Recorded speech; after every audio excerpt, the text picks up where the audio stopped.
Primera a los Corintios, capítulo 5, versículos del 1 al 5. Dice la palabra de Dios como está escrito: en efecto, se oye que entre ustedes hay inmoralidad, y una inmoralidad tal como no existe ni siquiera entre los gentiles, al extremo de que alguien tiene la mujer de su padre.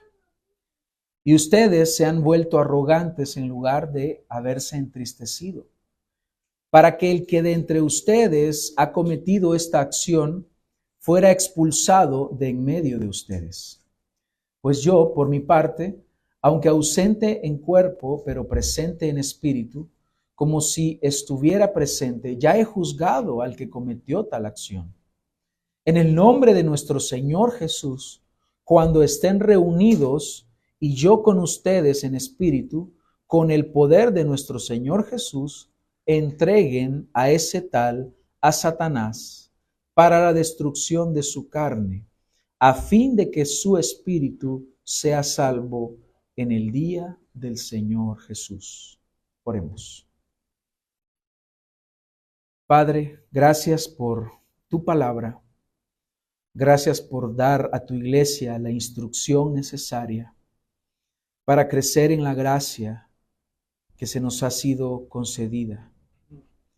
Gracias te damos porque hoy nos acercamos a tu palabra y rogamos que lleguemos a un entendimiento fiel de esta porción, que este sea nuestro alimento hoy y que nuestras conciencias y nuestras mentes sean llevadas cautivas a la obediencia de Cristo. Oramos, Señor, para que esta palabra llegue a lo más profundo de nuestro corazón y nos permita aplicarla con solemnidad, con seriedad, ya que es para el bien de nuestra alma. Gracias te damos por tu palabra. Ayúdame, Señor, a exponer de forma fiel para gloria de tu santo nombre. En el nombre de Cristo Jesús oramos. Amén. Recordemos el tema de esta exposición, que es la inmoralidad y la disciplina bíblica. Esta sería la segunda parte de este sermón que inició hace algunos días, pero que por motivos del tiempo no hemos podido concluir. Espero concluirlo en esta ocasión. Hagamos un poquito de remembranza. Habíamos dicho que la iglesia de los Corintios estaba atravesando una serie de problemas y el apóstol Pablo inicia a tratar el tema de la división que hay, porque algunos de las personas que pertenecían a la iglesia se habían alineado en torno a sus líderes preferidos, a sus predicadores preferidos, en detrimento de otros predicadores. De manera que llegaron a inclinarse hacia unos y luego aborrecieron a otros. Y en todo ese proceso el apóstol Pablo les fue diciendo cuál era su pecado y al mismo tiempo les fue dando soluciones, respuestas de la palabra de Dios hacia el problema que ellos estaban viviendo. Ahora va a hablar acerca de un problema que se estaba dando, pero como sucedió anteriormente, ellos habían actuado con arrogancia. Y la arrogancia es una palabra clave en esta carta. Porque, por ejemplo, ellos eran arrogantes al despreciar a unos predicadores y a querer simplemente a otros y despreciar a otros. Entonces, ellos estaban siendo arrogantes. Ellos estaban siendo arrogantes al no buscar la palabra de Dios e ir más allá de ella, como vimos anteriormente. Ahora va a hablar acerca siempre de esa arrogancia. Si ustedes ven el versículo 2, dice, y ustedes se han vuelto arrogantes. Es decir, que la arrogancia en esta iglesia era un problema que estaba siendo grave. Era un problema muy grave en este lugar. Y ahora les va a hablar acerca de una situación que se estaba dando y es la inmoralidad. Veíamos en la predicación anterior el uso de esta palabra, que es la palabra del griego porneia, que Biblia de las Américas ha traducido como inmoralidad. ¿Por qué? Porque es un término muy amplio. Y en la inmoralidad abarca el adulterio, la fornicación, exponerse a imágenes de desnudos, de todos ese tipo de aspectos pecaminosos están incluidos en esta palabra, inmoralidad. Y hemos hablado anteriormente acerca de la gravedad de este pecado, cómo es un pecado que hoy mismo está latente. Hay estadísticas graves, alarmantes, de iglesias. Estaba viendo una estadística hay un grupo que se llama Grupo Barna, que hace estudios dentro del entorno cristiano, y ellos entrevistaron a algunos pastores y creo que eran más de 1,000 pastores que se entrevistaron allá por el año 2017, entre el año 2017 y 2018 se hizo ese estudio, en el cual los pastores decían que el 80% de las consejerías que ellos atendían tenían que ver con inmoralidad sexual. El 80%. Entonces, esas son cifras alarmantes. Quiere decir que todos el otro tipo de atenciones y cuidados que ellos dan a las ovejas tenían que ver con otro tipo de problemas, un 20%, porque el 80% estaba dedicado a este tipo de problemas. ¿Y qué veíamos anteriormente? Que la inmoralidad sexual, trágicamente, está metida en las iglesias. ¿Por qué? Porque somos pecadores.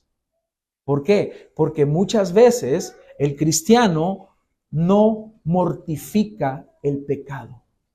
El creyente tiene dos naturalezas.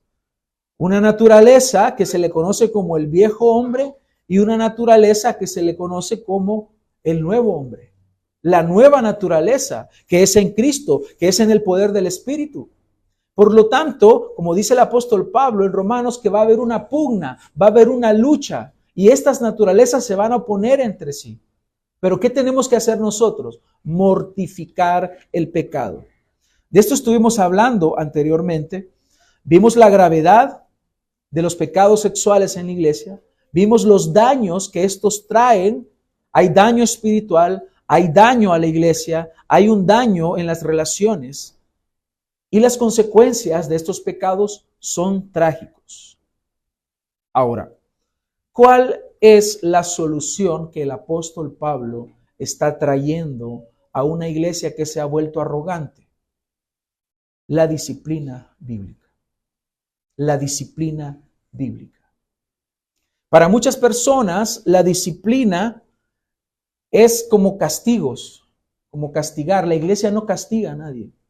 Un pastor no castiga a nadie. Nosotros aplicamos la disciplina bíblica. Cuando no aplicamos la disciplina bíblica, según el texto, el apóstol Pablo nos está mostrando que entonces nosotros seríamos arrogantes, porque pretenderíamos nosotros ser más misericordiosos que Dios. Y caemos en el engaño de tolerar el pecado. Y ese es el problema, que cuando no se aplica la disciplina bíblica, entonces somos automáticamente tolerantes al pecado. Toleramos el pecado. Pero la iglesia no puede hacerlo. No, una iglesia bíblica y sana aplica la disciplina. No aplicar la disciplina es volvernos arrogantes. Veíamos también las respuestas bíblicas que hay. Mencionábamos pues el reconocimiento del pecado, el arrepentimiento genuino, la restauración y la disciplina bíblica, que son aspectos que tienen que desarrollarse. Ahora bien, esta parte vamos a continuar ya con la disciplina bíblica y su importancia. Hemos visto, luego de recapitular, podemos entender ahora que los pecados sexuales, desgraciadamente, son una realidad en las iglesias. Y estos son graves y atentan contra la pureza y la santidad de la iglesia. Por lo tanto, no podemos ser tolerantes. Usted como padre no puede, o como madre, no puede permitir que haya inmoralidad sexual dentro de su hogar. Todo esto debe de ser corregido. Deben de aplicarse las medidas necesarias. Al mismo tiempo, dentro de la iglesia tiene que proceder con disciplina. Y eso precisamente es amor. No es odio, no es aborrecimiento. Aplicar la disciplina bíblica significa amar al hermano. Porque como nos dice Gálatas capítulo 6, versículo 1, hermanos, si alguien es sorprendido en pecado, ustedes que son espirituales deben restaurarlo con una actitud humilde. Esa es la acción que la iglesia debe de tomar cuando hay pecado. Debe de restaurarse, debe de procederse con la disciplina. Pablo está tratando aquí con un pecado de esa naturaleza y este pecado ha afectado la iglesia. ¿Por qué? Porque en vez de entristecerse, han tolerado el pecado. Han permitido que esté. No han procedido con la disciplina bíblica. Este pecado ha afectado a la iglesia. No sé si ustedes recuerdan, en la última vez que yo expuse este sermón, hablamos acerca del pecado de Acán. Cómo aquel pecado que no había sido confesado había afectado a Israel. De manera que cuando fueron a pelear contra Jai, un pueblo pequeño, resulta que Dios no les dio la victoria. Y cuando fueron a preguntarle al Señor qué había pasado, pues se dieron cuenta que Israel había pecado, porque Acán había tomado el lingote de oro y el manto babilónico, del cual no debía tomar porque era considerado maldito, había tomado del anatema. Y eso debemos ver ahí que hay un principio, que todo pecado que es tolerado afecta a la familia, todo pecado que es tolerado afecta a la iglesia. Y la iglesia no puede hacerse ciega ante el pecado. Debemos de identificar el pecado y proceder con la disciplina. ¿Por qué? Para que haya restauración del pecador y para que haya pureza en la iglesia de Cristo. Debemos entender entonces, hermanos, que todo pecado, ahorita el apóstol Pablo está tratando un pecado en específico, que era necesario abordarlo. Pero esto tiene que ser aplicable a todo pecado, porque no solo la inmoralidad sexual es pecado. Es algo grave. Permitir el pecado dentro de la iglesia es algo grave.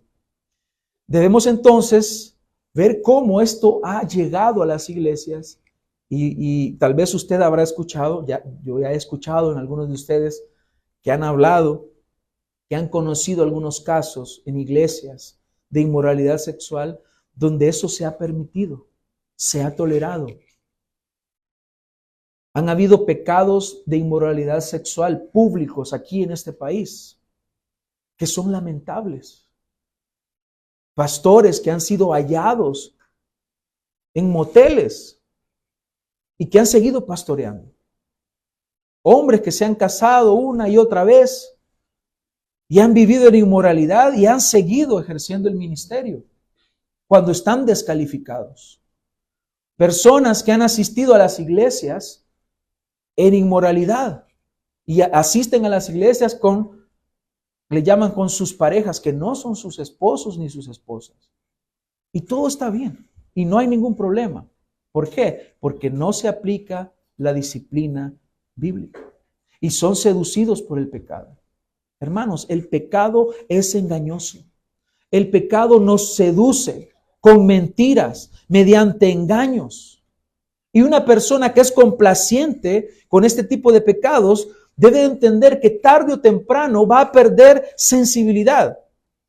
Y dice Efesios capítulo 4, versículo 18, dice, ellos tienen entenebrecido su entendimiento. Están excluidos de la vida de Dios por causa de la ignorancia que hay en ellos, por la dureza de su corazón.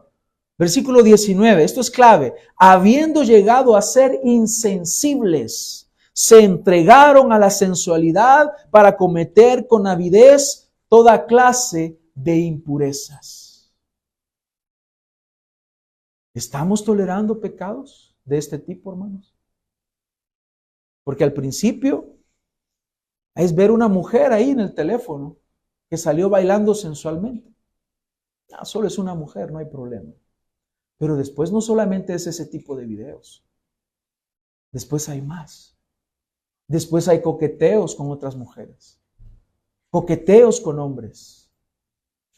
Y poco a poco la persona que no detiene eso se va metiendo más y se va volviendo insensible. ¿Cuándo hay sensibilidad? Cuando usted siente reprensión. Esto no lo tengo que ver. Y usted va a la oración y le dice, Señor, ayúdame a ser fuerte ante las tentaciones. Y el apóstol aquí dice, pero ustedes no han aprendido a Cristo de esa manera. Es decir, nosotros los cristianos no tenemos que ser insensibles. No podemos entregarnos a la sensualidad. No podemos entregarnos a cometer con avidez toda clase de impurezas. Nosotros no somos del mundo. Por eso dice más adelante en el 22, en cuanto a la anterior manera de vivir, eso era antes. Hoy en Cristo no tiene que ser así. ¿Qué tiene que hacer usted? Dice, ustedes se despojen del viejo hombre que se corrompe según los deseos engañosos. Vea, hermano, es un deseo engañoso. Hermanos, esposos, esos son deseos engañosos. Estar con una mujer que no es su esposa es un deseo engañoso. No le va a traer satisfacción. No, es un deseo engañoso, es algo vano. Aparte de eso, además de engañoso, toda inmoralidad produce un placer temporal que ni siquiera tiene sentido. En Hebreos 11:24 dice, por la fe Moisés, cuando ya era grande, rehusó ser llamado hijo de la hija de Faraón, escogiendo más bien ser maltratado con el pueblo de Dios, vea, que gozar de los placeres temporales del pecado. ¿Vale la pena la condenación por un pecado? Consideró como mayores riquezas el oprobio de Cristo que los tesoros de Egipto, porque tenía la mirada puesta en la recompensa. Así es el pecado. Es engañoso, es temporal y no vale la pena, hermanos. Ahora bien, esta parte que voy a desarrollar a continuación ya nos habla acerca de un aspecto, y es que ante todo pecado, que ya profundizamos en el sermón anterior, todo pecado de inmoralidad, hermanos, hay esperanza en Cristo Jesús. Y esta es la buena noticia. Hay esperanza. Aunque el pecado sexual atrae consecuencias graves, la gracia de Dios es suficiente para restaurar una vida que se ha sumergido en el fango del pecado. Una vida que está sumergida en este fango, en este lodo, puede ser restaurada. El Evangelio nos recuerda que no hay pecado tan grande que nuestro Señor Jesucristo no pueda perdonar. Él tiene el poder de hacer que todas aquellas cosas viejas pasen. Dice 2 Corintios 5:17, de modo que si alguno está en Cristo, nueva criatura es. Las cosas viejas pasaron y aquí todas son hechas nuevas. Y es para eso que está la disciplina. La iglesia debe de ser un lugar de gracia y de verdad, donde el pecado se confronte con amor y se ofrezca esperanza para una vida transformada. Había tiempos en los cuales, y yo creo que todavía existen en algunas iglesias, donde si una persona caía en inmoralidad sexual, a la primera era desechado. Y le decían, usted ya se condenó, no hay restauración para usted, no hay reconciliación, nosotros no creemos en eso. Solo lo que queda para usted es la condenación eterna, sin aplicar la disciplina bíblica. Iglesias que se consideraban puras, pero que estaban llenas de aborrecimiento, no estaban aplicando la disciplina bíblica. Por eso lo primero que esta iglesia de Corinto necesitaba era ver la necesidad de la disciplina. Al parecer, ellos se habían corrompido a tal punto de que el pecado lo minimizaban y no estaban viendo la gravedad del problema. Lo habían tolerado. Habían permitido que el pecado siguiera en medio de ellos y no sentían la necesidad de disciplinar a nadie. Y muchas personas en las iglesias tienen miedo, tienen temor de aplicar una disciplina. Por ejemplo, en Mateo capítulo 18 se nos habla acerca de este proceso de disciplina, ya lo vamos a ver más adelante. Pero en un inicio se nos dice que si tu hermano peca contra ti, ¿qué hay que hacer? Ve y repréndelo estando tú y él a solas. Y ahí vemos que usted y yo, y no solo la disciplina no es algo que concierne solo a los pastores, sino que a todo hermano, todo aquel que ama a su hermano irá a confrontar el pecado. Eso es parte de la disciplina. Pero el no hacerlo significa que somos arrogantes. Dios le dice a aquel cristiano que no quiere confrontar el pecado, le dice arrogante. Dice acá en el versículo 2, y ustedes se han vuelto arrogantes en lugar de haberse entristecido para que el que de entre ustedes ha cometido esta acción fuera expulsado de en medio de ustedes. Asumimos que debería de haberse aplicado un proceso disciplinario. Y aquí estamos en el último paso donde ya la persona necesita ser expulsado. ¿Y por qué? Porque la expulsión aún es un acto de amor, aunque usted probablemente no lo vea así. ¿Por qué? Porque esta persona, al serle aplicada esta disciplina, por la gracia de Dios, por la misericordia de Dios, esta persona, al ser excluido de la comunión de los santos, puede llegar a un genuino arrepentimiento. Y esto lo vemos cumpliéndose en la segunda carta a los Corintios. Vemos que esta persona que fue expulsada posteriormente del apóstol Pablo, ya en la segunda carta, dice que le reciban, que deberían de perdonarlo para que no se consuma en una tristeza profunda esta persona. Entonces, bíblicamente, la disciplina eclesiástica sí funciona. Y es un mandato del Señor que la iglesia lo aplique. Pero estas personas, en lugar de entristecerse por el pecado, se estaban jactando, posiblemente malentendiendo la gracia de Dios. Y en vez de aplicar una verdadera gracia, estaban aplicando una tolerancia al pecado. Porque la verdadera gracia de Dios implica aplicar los mecanismos necesarios para la corrección del pecado. En 2 Corintios 7:10 dice, porque la tristeza que es según Dios produce un arrepentimiento para la salvación, sin dejar pesar. Pero la tristeza del mundo, ¿qué produce? Muerte. Entonces, el Señor puede utilizar la aplicación de la disciplina en una persona para que se le produzca en él una tristeza que finalmente le lleve al arrepentimiento. Pero ¿qué hacemos con el pecado, hermanos? ¿Lloramos por el pecado? ¿Nos lamentamos por el pecado? ¿O toleramos el pecado? En Santiago 4:9 dice, aflíjanse, lamentense y lloren, que su risa se convierta en llanto y su alegría en tristeza. Hermanos, si hay pecado, debemos entristecernos. La iglesia debe de responder al pecado con tristeza y arrepentimiento, no con indiferencia o soberbia. ¿Cómo reaccionamos cuando el pecado es confrontado en nuestras vidas o en nuestra congregación?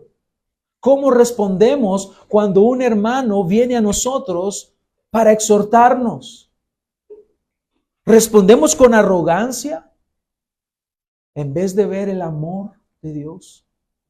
¿Respondemos con enojo, con altivez y con soberbia?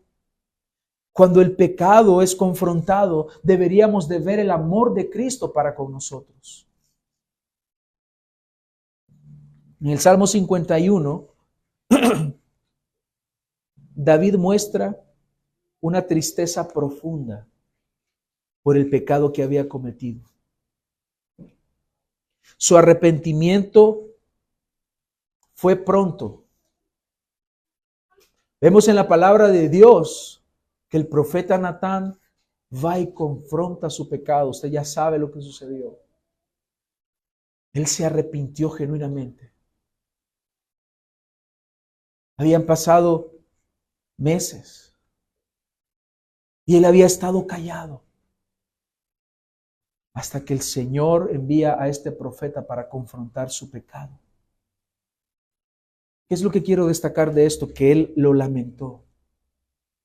Él tenía el poder aún para mandar a ejecutar al profeta. ¿Te atreves tú a hablarme así a mí? Ejecuten a este hombre, pudo haber dicho, y actuar con soberbia. Pero no vemos a un rey soberbio, engreído, arrogante. Vemos a un hombre que confiesa inmediatamente su pecado. Y eso es lo que esperamos en la confrontación del pecado. Hermanos, la disciplina comienza ahí, cuando alguien le confronta a usted su pecado, su falta. Ahí ya es la disciplina.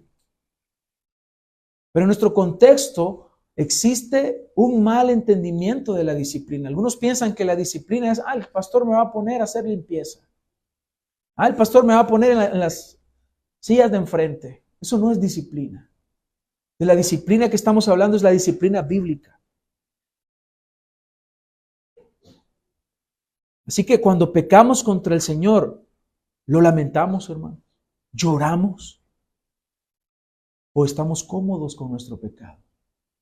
Porque si estamos cómodos, significa que hemos entrado a un endurecimiento del corazón, tanto que no nos preocupa dañar a quien tanto bien nos ha hecho. Porque a quien ofendemos principalmente es a Dios.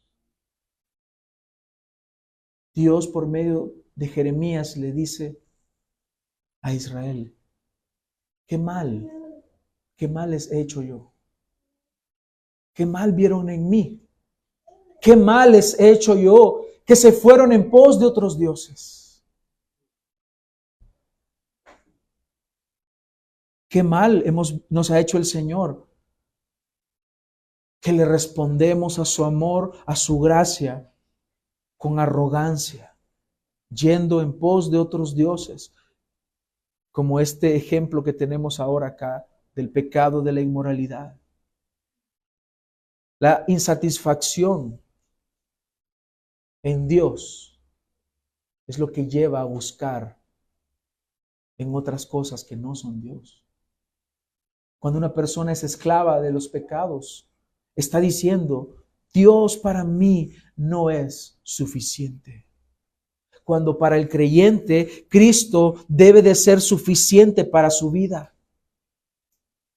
Pero las personas que van en pos de estos pecados, en una práctica pecaminosa, están diciendo que ellos no necesitan de Dios y pecan contra su propio cuerpo, que al mismo tiempo no les pertenece. Por lo tanto, es necesaria la aplicación de la disciplina cuando una persona entonces no se ha arrepentido. Ahora, surge una pregunta. ¿Tiene la autoridad la iglesia de aplicar la disciplina? ¿Tiene la autoridad la iglesia? Versículos 3 y 4. Veamos qué nos dice al respecto el apóstol Pablo. Pues yo, por mi parte, aunque ausente en cuerpo, pero presente en espíritu, como si estuviera presente, dice, ya he juzgado al que cometió tal acción. Recuerden que es un apóstol el que está hablando. Es una autoridad ante la iglesia universal. Nuestro Señor Jesucristo delegó autoridad a sus apóstoles. Dice, en el nombre de nuestro Señor Jesús, cuando estén reunidos, y yo con ustedes en espíritu, con el poder de nuestro Señor Jesús. Vea, en el nombre de nuestro Señor Jesús.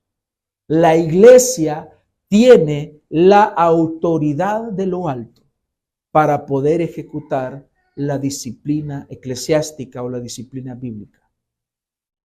Aquí el apóstol Pablo nos está diciendo que este no es un acto arbitrario, no es una acción de gente soberbia, no, al contrario, aplicar la disciplina significa humildad. Lo contrario es la arrogancia. No aplicar la disciplina es arrogancia. Es lo que el texto nos está diciendo. Por eso vamos ahora a Mateo capítulo 18.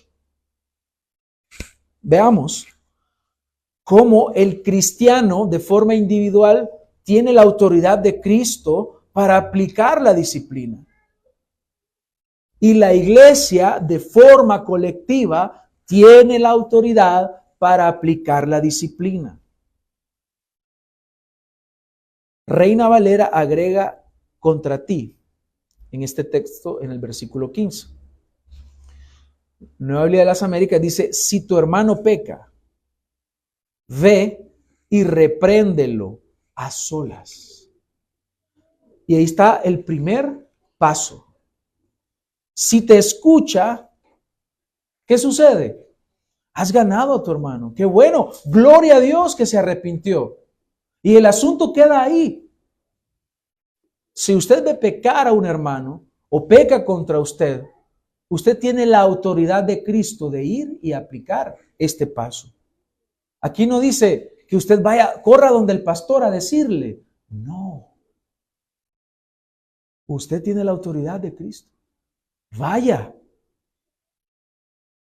Si usted lo hace así, yo le voy a decir, hermano, si usted lo vio, sea correcto y vaya y usted aplique el paso correctamente.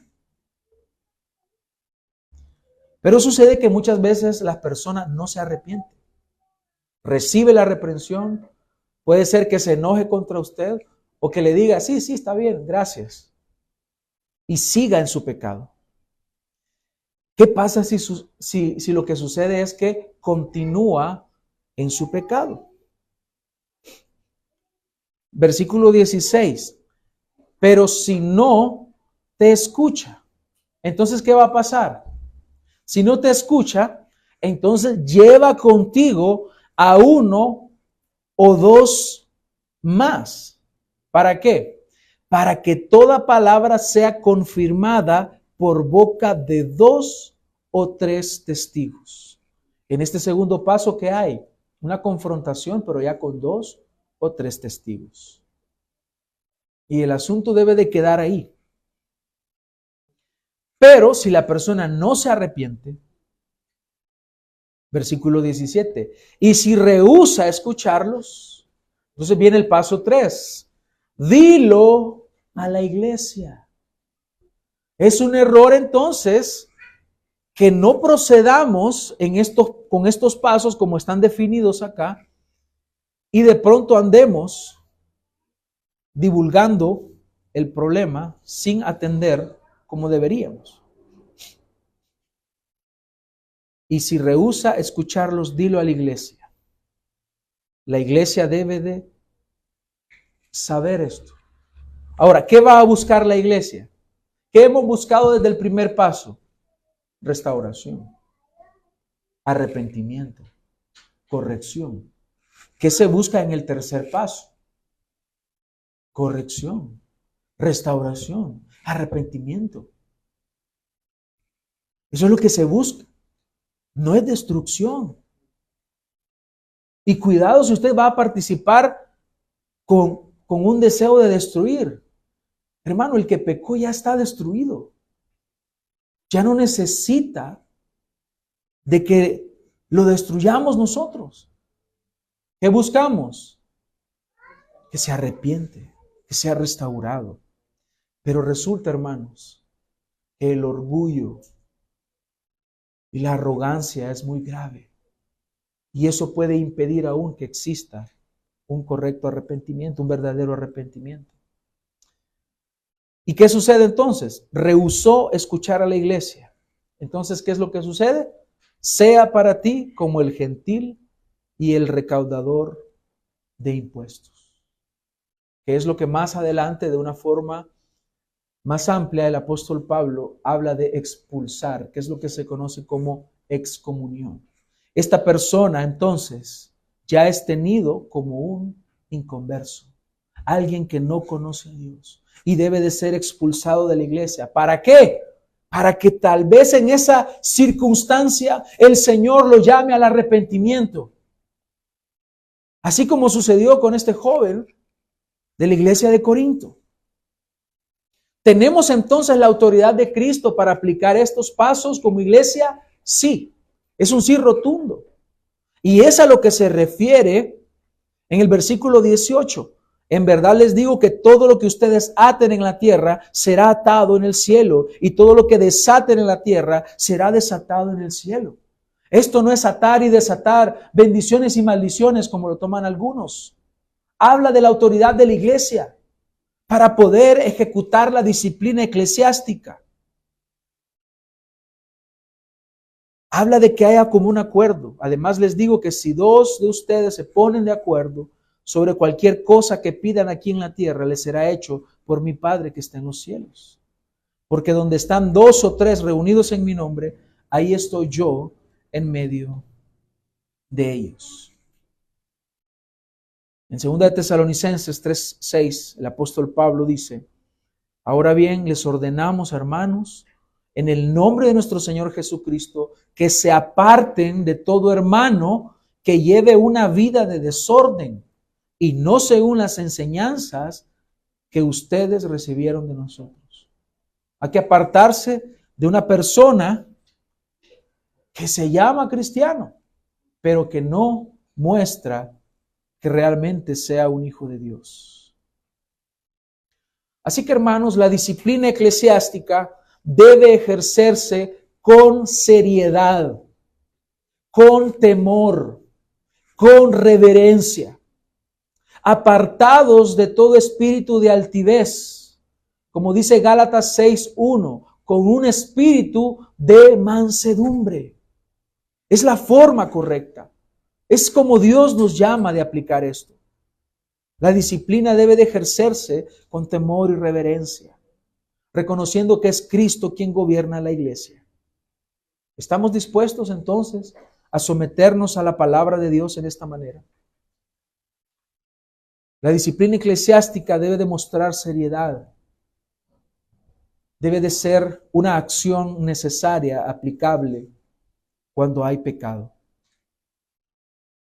La disciplina bíblica es ese proceso mediante el cual Dios y también la iglesia corrigen el pecado, guían a los creyentes que han sido arrastrados por el engaño del pecado para restaurarlos al camino de la verdad y la santidad. Porque cuando Dios le llamó a usted a seguirle, Dios le llamó a usted a la santidad. Dios le llamó a usted a la obediencia. Dios le llamó a usted a someterse a la palabra de Dios. Y fuera de la palabra de Dios, usted no puede decir que camina en santidad. Es apartarnos para Dios. Al principio, cuando leíamos la primera carta de los Corintios, si ustedes recuerdan anteriormente cuando empezamos esta serie, veíamos en el capítulo 1, versículos 2 en adelante, dice: a la iglesia de Dios que está en Corinto, a los que han sido santificados en Cristo Jesús, llamados a ser santos. ¿Ve usted cómo Dios le llama a la iglesia santificados? Posicionalmente somos santificados. Su iglesia es santa. Pero al mismo tiempo recibimos de parte de Dios el llamado a ser santos en todas partes, porque dice: con todos los que en cualquier parte invocan el nombre de nuestro Señor Jesucristo. Por lo tanto, siendo santos, tenemos el llamado al mismo tiempo a buscar la santidad. ¿Por qué? Porque Él es santo. No hay otra respuesta, hermanos. Él es santo. Él nos ha dado una nueva vida. Y la disciplina bíblica busca la purificación de sus hijos. ¿Qué características vemos entonces en la disciplina? Corrección con amor. Gálatas 6:1. Debe de haber amor. Si usted no ama a su hermano, usted se va a quedar callado. Si usted no ama a su hermano, usted cuando confronte lo va a hacer para destruir, porque no ama. Pero si usted ama, lo hará con mansedumbre. Lo hará con el propósito de que el que ha caído en el pecado corrija su manera de vivir. Otra característica es que hay confrontación del pecado. Implica llamar al arrepentimiento. Llame al arrepentimiento porque ama. Y otra característica es que busca restaurar. Busca restaurar. La meta final es restaurar la relación de ese creyente que se ha dañado por el pecado. Restaurar su relación con Dios, porque Él se ha apartado. Y restaurar su relación con la comunidad de gracia a la cual pertenece, que se llama iglesia local. Debemos entender, hermanos, que muchas veces las consecuencias del pecado van a seguir. Aunque haya perdón, aunque haya arrepentimiento genuino, muchas veces las consecuencias siguen. Y si usted peca, así como fue valiente para pecar, valientemente debe de enfrentar las consecuencias del pecado. El Señor puede restaurarle. El Señor puede hacer que la persona, habiendo pecado, se haya arrepentido y vuelva. Pero hay muchas consecuencias que van a seguir su camino.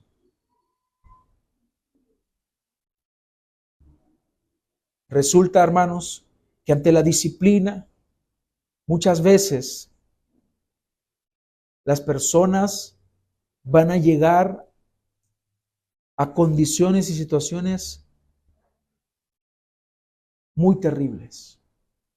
En el versículo 5 el apóstol dice: entreguen a ese tal a Satanás. Entréguenlo para la destrucción de su carne, a fin de que su espíritu sea salvo en el día del Señor.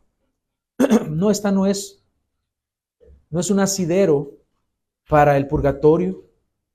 No es un asidero para decir que una persona luego de estar en el infierno va a salir de ahí. No. Entregar a ese tal a Satanás significa expulsarlo de aquella comunión que tenía con la iglesia y de aquel cuidado que se le estaba dando. Porque desde la primera vez que se le confrontó, se le habló en amor. En la segunda vez se le confrontó y se le habló en amor. Luego la iglesia en general le confrontó, le llamó al arrepentimiento, y eso era amor y eso era cuidado. Y finalmente se le expulsa de esos cuidados. Y si la persona no se arrepiente por instrucciones del Señor a través del apóstol Pablo, se nos está diciendo que entonces la persona sea entregada a Satanás. No es un acto de condenación, sino que es una medida para que el pecador no arrepentido enfrente las consecuencias de su pecado. Y la palabra de Dios en aquella ocasión cuando el Señor nos narra la parábola del hijo despilfarrador, del hijo pródigo, aquel hombre que se fue a perder, fue a gastarse su dinero, a vivir como quiso. En un momento dice que volvió en sí. Y eso es lo que esperamos con aquel que es expulsado. Que en algún momento vuelva en sí. Y que diga: allá en la casa de mi padre hay comida. Allá hay alimento. Allá los servidores, los jornaleros tienen mejor comida que yo. Y yo estoy aquí comiendo de las algarrobas, de la comida de los cerdos. Hermanos, veamos cómo hay amor en la disciplina. Es el amor de Cristo manifestado a la iglesia. Él muestra su amor de esta manera, proveyéndonos un proceso disciplinario para que haya restauración del pecador que no se ha arrepentido y luego pueda arrepentirse. Algo similar hizo el apóstol Pablo en 1 Timoteo 1:20. Dice, entre ellos están Himeneo y Alejandro, a quienes he entregado a Satanás para que aprendan a no blasfemar. Él ha aplicado eso. 1 Corintios 11:32 nos habla del propósito, dice, pero cuando somos juzgados, el Señor nos disciplina para que no seamos condenados con el mundo. Vea cuánto nos ama el Señor, que permite que la disciplina sea aplicada. ¿Para qué? Para que no seamos condenados con el mundo. Para que finalmente el pecador impenitente venga arrepentido y reconozca que debe de abandonar su mal camino y volverse al Señor. En Hebreos 12:5 nos dice, además, han olvidado la exhortación que como a hijos se les dirige. Hijo mío, no tengas en poco la disciplina del Señor, ni te desanimes al ser reprendido por Él, porque el Señor al que ama disciplina y azota a todo aquel que recibe por hijo. Es para su corrección que sufren. Dios los trata como a hijos, porque ¿qué hijo hay a quien su padre no discipline? Pero si están sin disciplina, de la cual todos han sido hechos participantes, entonces son hijos legítimos y no hijos ilegítimos y no hijos verdaderos. Por lo tanto, hermanos, la aplicación inmediata que vemos acá es que la disciplina dentro de la iglesia tiene un propósito de que el que no se ha arrepentido se arrepienta. Que aquel que es expulsado y que no se arrepiente significa que nunca fue un hijo de Dios. Pero si se arrepiente, pero si se vuelve de su mal camino, pero si dice un día, ya no soporto más, fallé al Señor, fallé a la iglesia, fallé a mi familia y he abandonado mi pecado y quiero regresar, entonces la iglesia le recibe para que vuelva a recibir los beneficios de pertenecer a una comunidad de gracia, los cuidados, y que pueda ser restaurado. La disciplina siempre tiene un propósito y es la restauración del pecador y la protección de la iglesia. No podemos permitir el pecado dentro de la iglesia. Debe de ser corregido. Debe de ser tratado. Debe de aplicarse la disciplina. Hermanos, es por amor a nosotros. Es por amor a la iglesia. Dios no desea la destrucción del pecador. Dios desea la salvación. Y por eso es que Él ha dejado estos medios.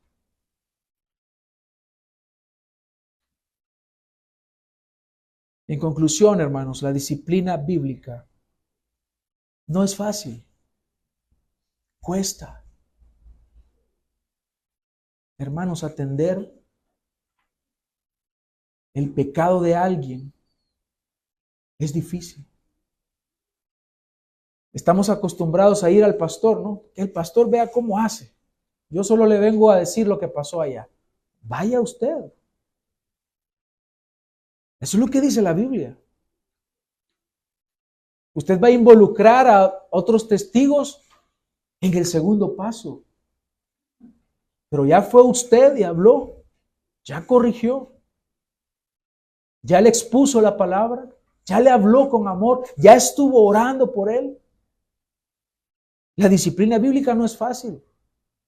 Hermano, le tiemblan a uno las manos. Le tiemblan las rodillas. Confrontar a alguien.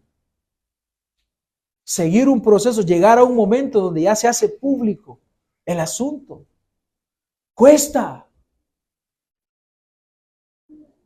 pero es en obediencia a Cristo y porque Él es digno, debemos nosotros comportarnos con solemnidad en el trato del pecado. No es un juego. El pecado no es un juego. El pecado no confesado, el pecador no arrepentido, destruye su hogar, destruye la familia, destruye el trabajo, destruye la iglesia. El pecado es destructivo y no podemos tratarlo con ligereza, sino con la seriedad y la solemnidad que corresponde, porque son nuestras almas. El trabajo pastoral es delicado porque estamos tratando con las almas. Cuando hay problemas, cuando una pareja de esposos necesita el cuidado, el pastor debe de estar ahí.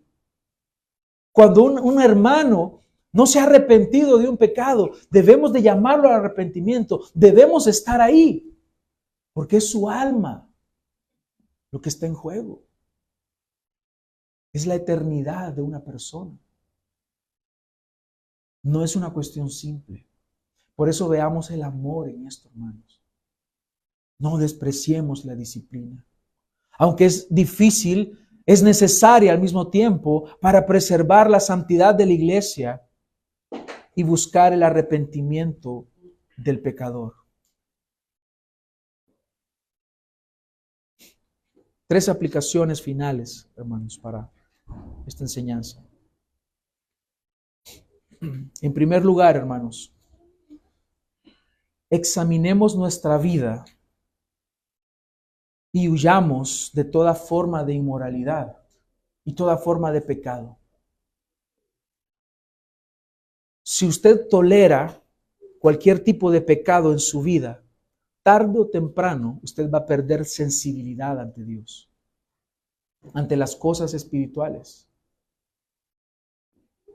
Tarde o temprano, si usted tolera el pecado, de pronto usted no va a querer leer la Biblia.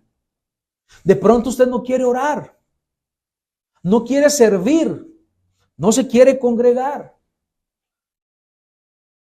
De pronto usted, todo lo que deberíamos hacer, lo dejamos de hacer para dedicar tiempo y esfuerzo al pecado. Por eso pregúntese usted, ¿he permitido que algún pecado permanezca sin confrontar en mi vida? ¿Usted ha permitido algún tipo de pecado? No solamente inmoralidad. Identifique cualquier área en la cual usted esté fallando. Siendo honestos, nosotros rápidamente podemos saber. Yo no puedo meterme a su mente, pero usted sí sabe. Y Dios sabe en qué usted ha sido permisivo, concesivo o tolerante con el pecado. Inmediatamente Dios le llama a usted al arrepentimiento. Vuélvase al Señor. Búsquele a Él. Deje atrás ese pecado. El que confiesa sus pecados y se aparta, ¿qué alcanzará? Misericordia. Hay misericordia para usted. Claro, pero el Señor le llama al arrepentimiento. Abandone su pecado.